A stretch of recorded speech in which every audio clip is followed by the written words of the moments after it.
So in this video, I want to sort of continue the conversation that we had in the previous lecture, do a brief little review of monopolies in this video, talk a little bit more about the idea behind a natural monopoly and why we contextualize a natural monopoly against what we would call contested monopoly.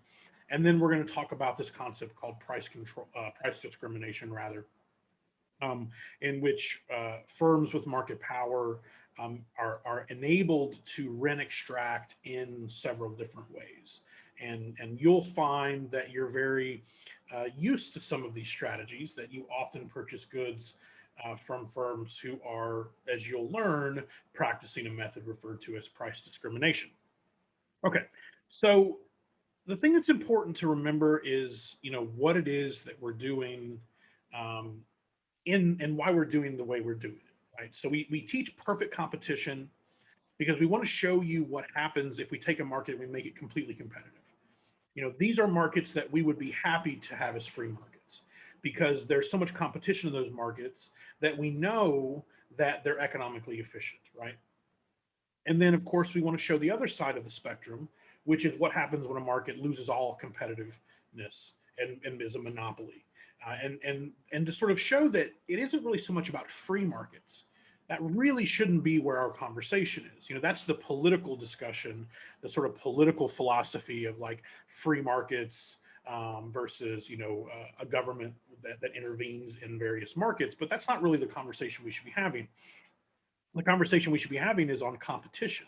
And if a market is competitive, then it is economically efficient to let that market generally do what the market will do, so-called free market.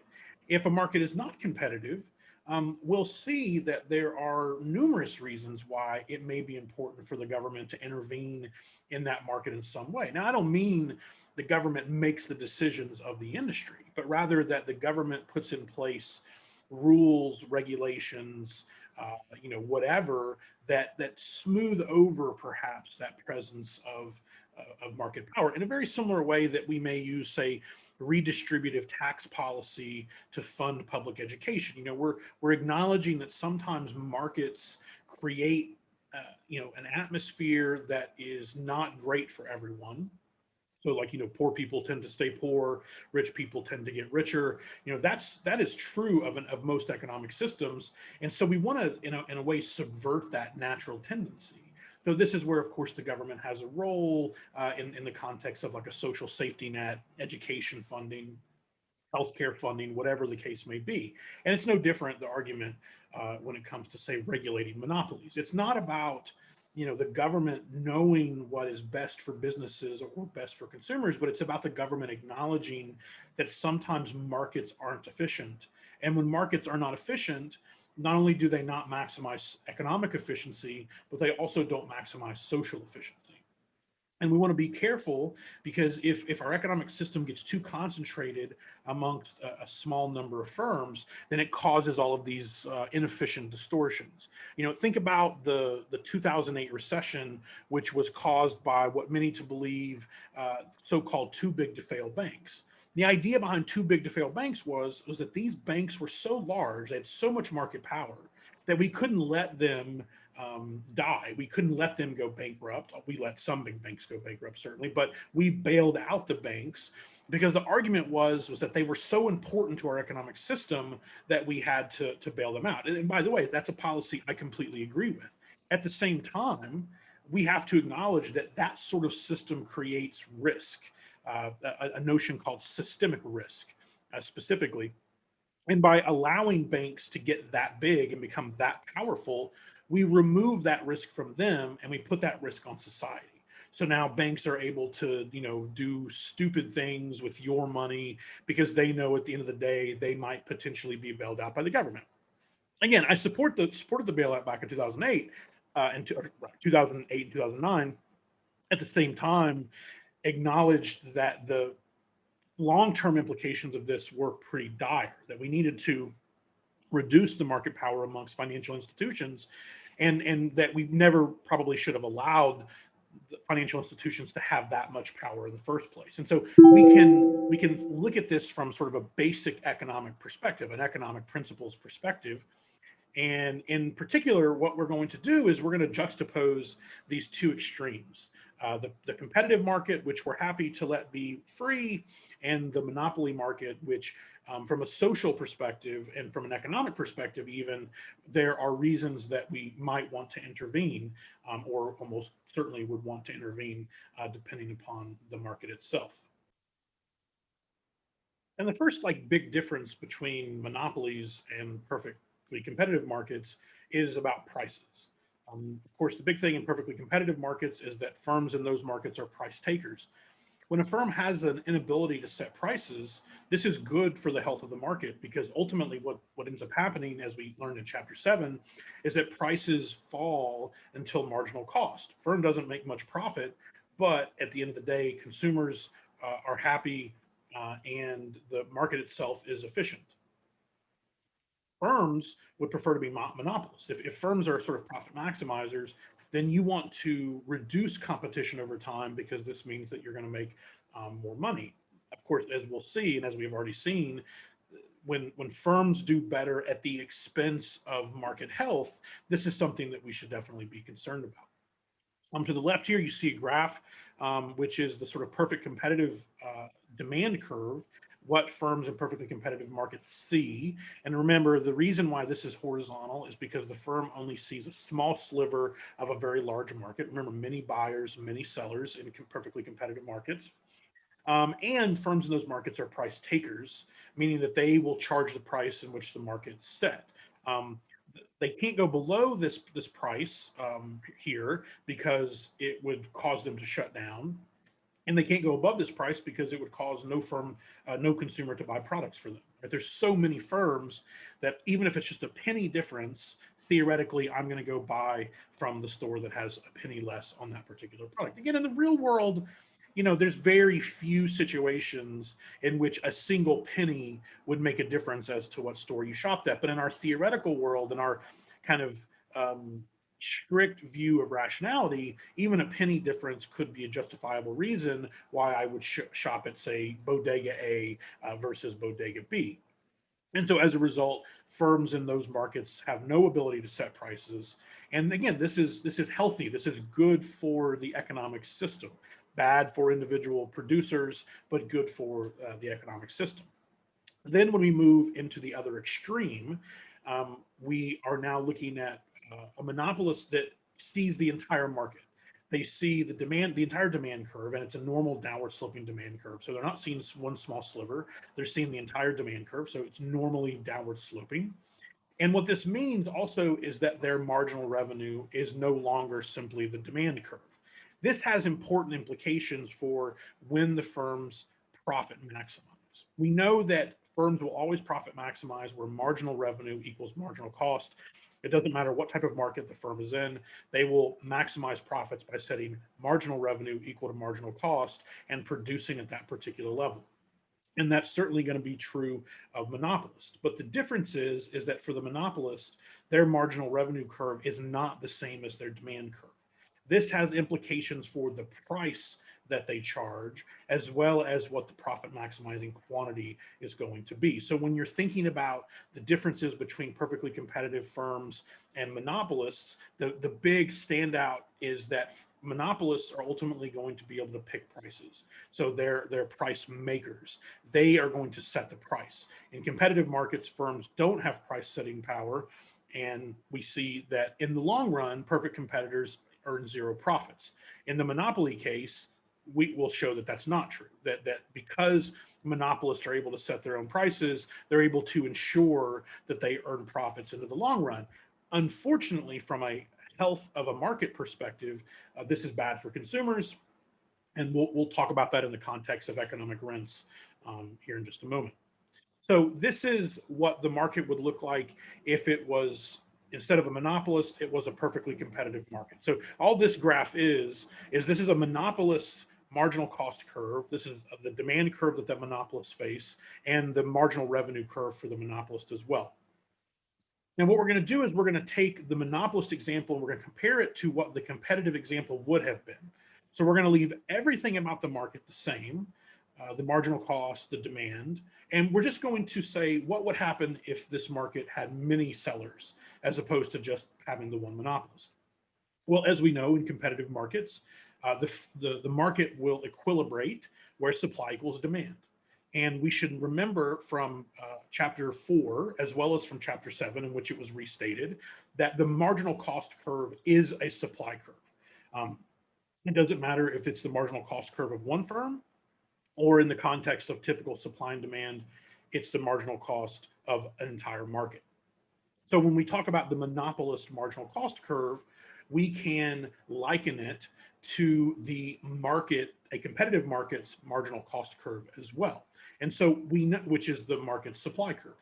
So we know that supply equals demand in equilibrium in competitive markets. And so in this particular market, the outcome would be a market quantity of 50 and a market price of 5.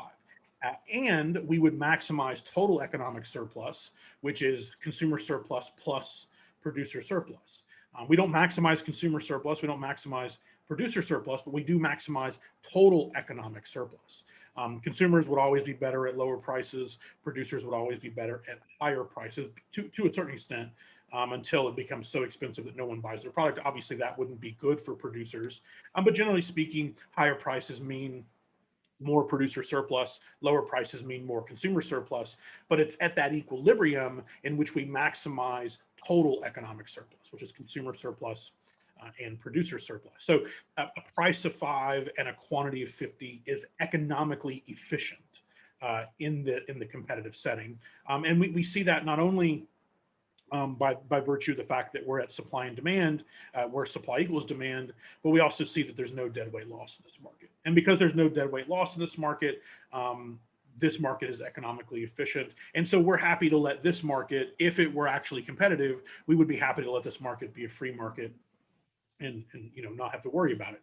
Unfortunately, of course, we're ultimately going to ask the question, well, what if this market is not competitive? And we're going to compare the two. So the market's not competitive. If it's a monopolist, then the monopolist, because they can pick their own price, is not going to charge what would have been charged under the competitive equilibrium.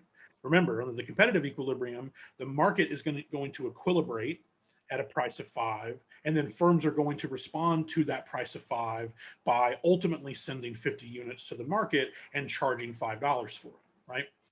Under the monopolist, however, because the marginal revenue curve is not their demand curve, ultimately the marginal revenue equaling marginal cost decision happens at a different quantity.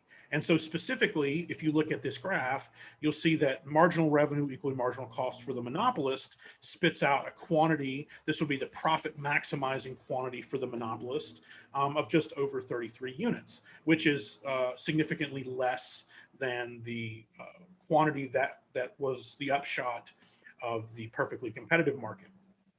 Beyond that, the fact that we get less product in the market, that's a warning sign that we're dealing with some inefficiency problems.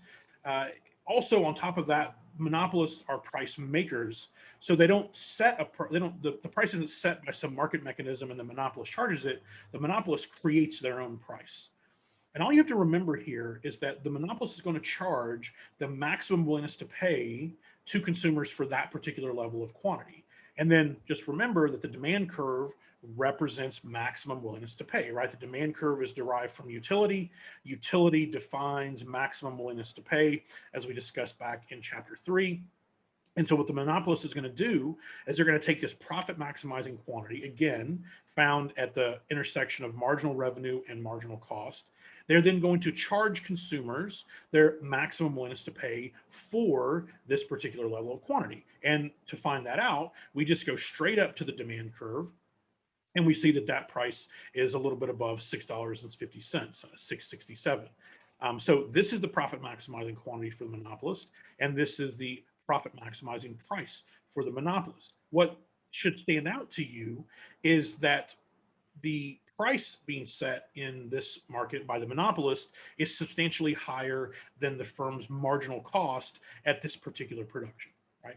Remember, in competitive markets, the reason why the competitive equilibrium is considered economically efficient is because it's the point at which the marginal benefit of the product equals the marginal cost of the product, right? The first equimarginal principle tells us net social benefits are maximized when marginal benefit of something equals the marginal cost of something, right?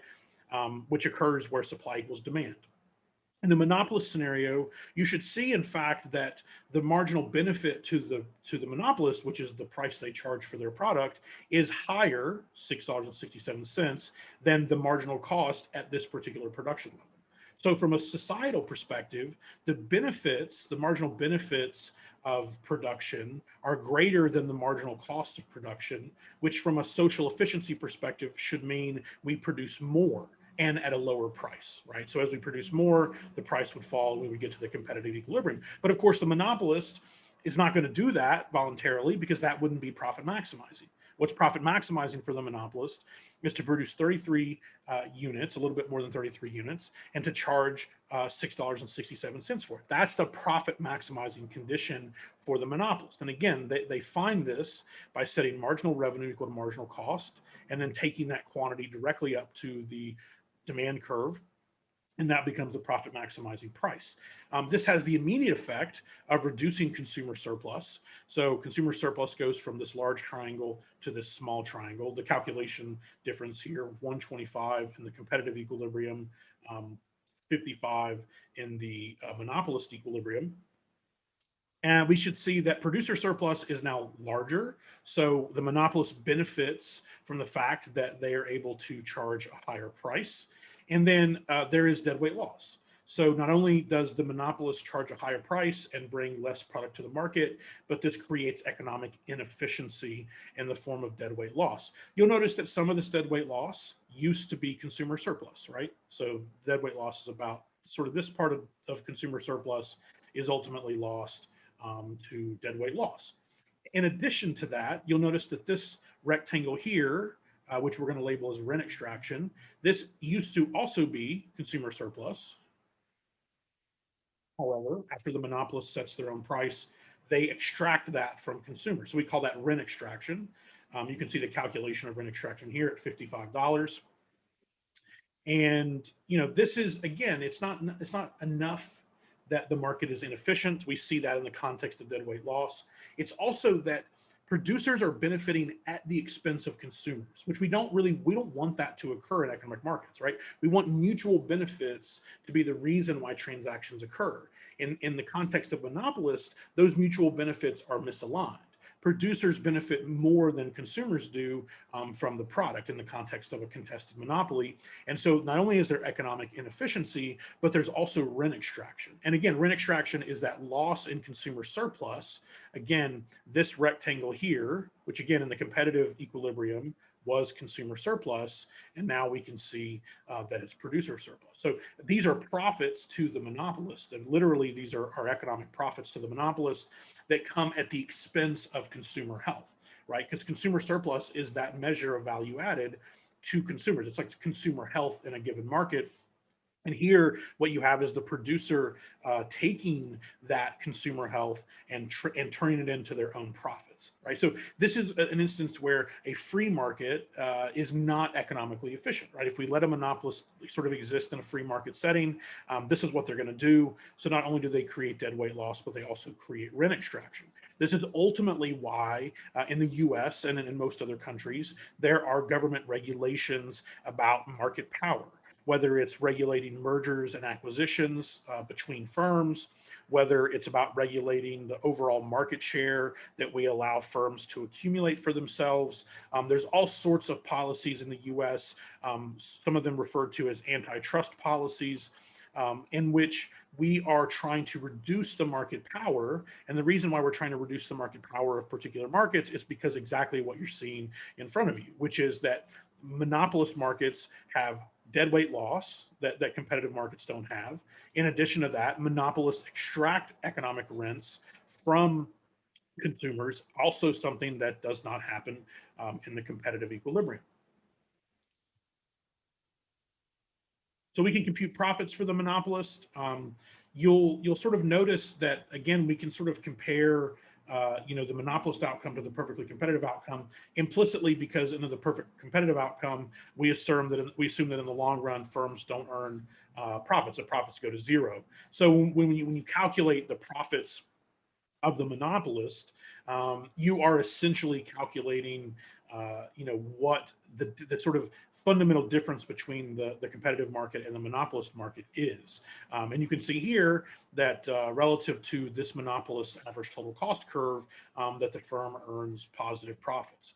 And in the long run, if barriers to entry exist, if there is not an influx of firms into this particular market, then we expect the monopolist to continue to have monopoly power on into the long run. So these profits become a long run profit condition. So under perfect competition, we expect profits to go away in the long run. We do not expect that to be the case in the context of monopolists. Now, that is what we refer to as a contested monopolist, okay? And a contested monopolist, the big difference between that and what we will also refer to as a natural monopolist all comes down to this cost structure. Again, sometimes I think it's important for us to think about firm costs as society cost. In other words, if it costs a firm a certain amount of money to produce a particular good, then that's the cost to society of producing that good, right? It's just being handled by an individual firm, but that cost is our cost, right? If you think about it in that perspective, right? If you think that firm is a part of society, whatever they paid to produce something, that's what society is paying to produce it. So in this circumstance, we can see that costs are rising as the firm produces more and more of their product, which is typically what we would expect, right? Because in the context of total cost, we expect variable costs to rise because of the law of diminishing marginal return. So as a firm produces more and more and more, their costs are rising. In those markets, we would refer to monopoly outcomes as contested monopolies, and they would create necessarily economic inefficiency as well as rent extraction. There are other types of markets, other types of industries, rather, where the cost structure is not like that, and we want to highlight that. In particular, what we mean is that as the firm produces more and more, their average total costs are actually falling, which means that they have what we call economies of scale. So we talked about economies of scale back in, I believe it was chapter 4.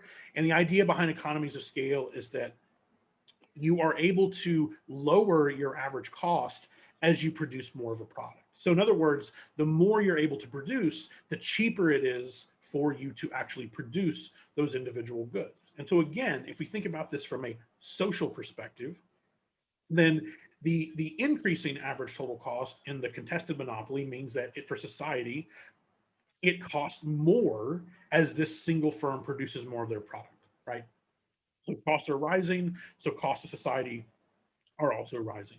In these types of markets where average total cost is declining, this implies that as a single firm makes more and more of the product, the cost to society is actually continuing to fall, okay?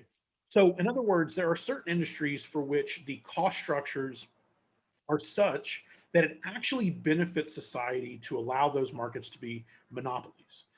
Although we'll see that we want to make sure that those monopolies are regulated. And so here, everything is the same as it was before. Only difference here is that we're assuming a linear marginal cost curve, which, listen, that's no different than upward sloping marginal cost curves. It's just, the same thing happens at marginal revenue and marginal cost. So we know that under the monopolist, that the firm is going to produce this amount of the product, and they're ultimately going to charge this amount for their product.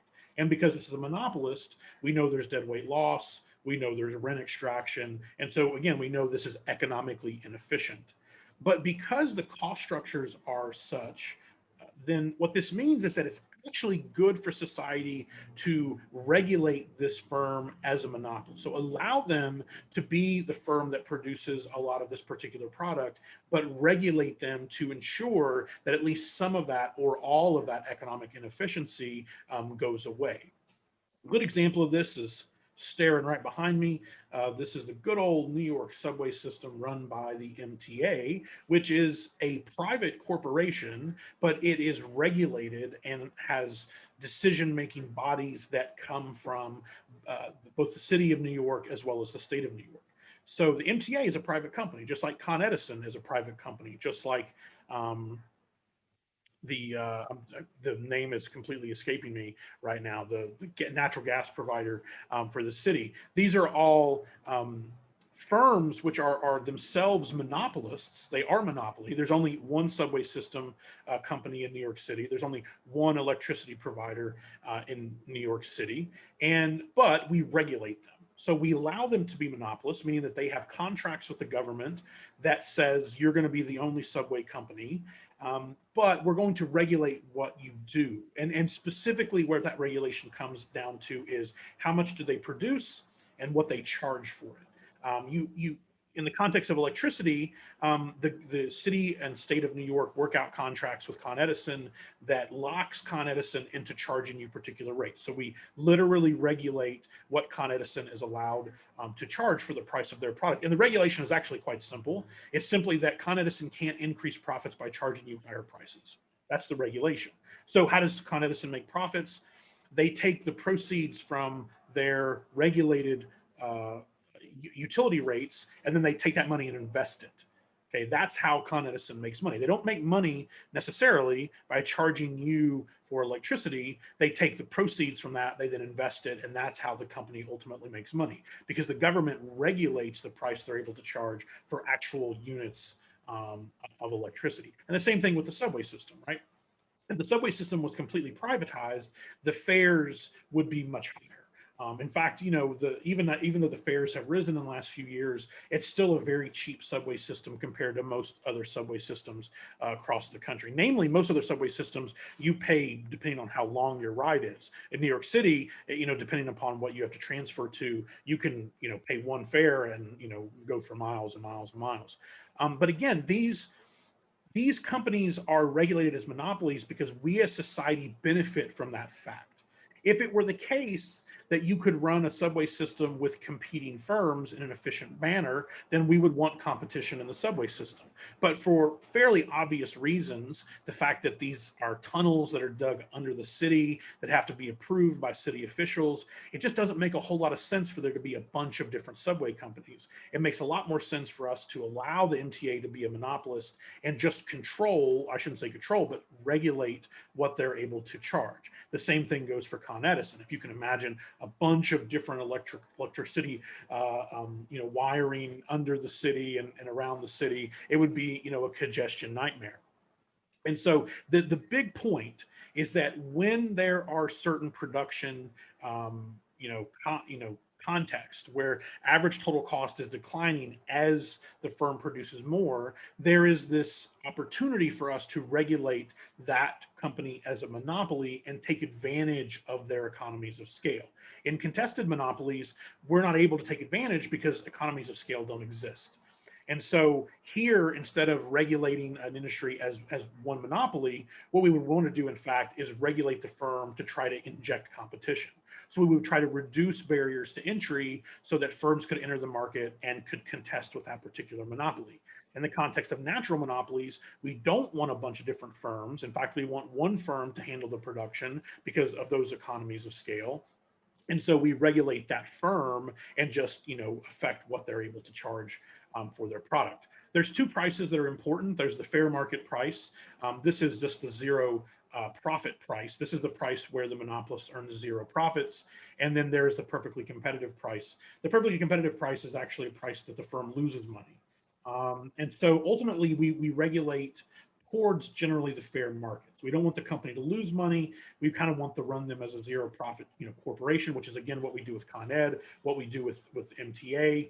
We essentially take away their ability to rent extract. That's essentially what the regulation of those monopolies and the regulation of natural monopolies is an inability to rent extract. And so it makes sense, right? If the problem of monopolies is rent extraction, then if we can regulate away some of that rent extraction in the form of a natural monopoly, then this is good for society. So natural monopolies are sort of a situation where we're okay with the monopoly existing, but we have to regulate it if we want it to actually, not create economic inefficiency. Contested monopolies, we want to regulate them to have more competition, not to regulate them to be just sort of single monopolies.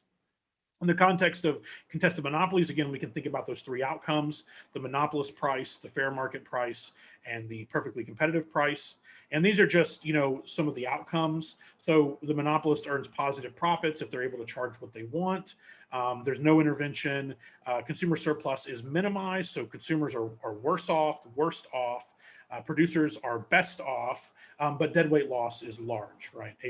Area A, B, and C. This whole triangle here would be deadweight loss of this particular, if the monopolist was allowed to charge whatever they wanted. And then the fair market price, profits are zero again. We could do this with a price control and then a subsidy. All right, so the problem with price controls is it reduces the incentive to produce. So we price control it. We say you can't charge anything but the fair market, and then we subsidize the company to make sure that they produce how much we want. This only creates a little bit of deadweight loss, so deadweight loss is lower than it was under the monopolist outcome. And then there is the competitive outcome, which has no deadweight loss. However, this makes it very difficult for the business to be like an actual business. And so, like I said, usually governments are regulating the price of things like utilities, subway systems or electricity systems. They're being regulated at that fair market price.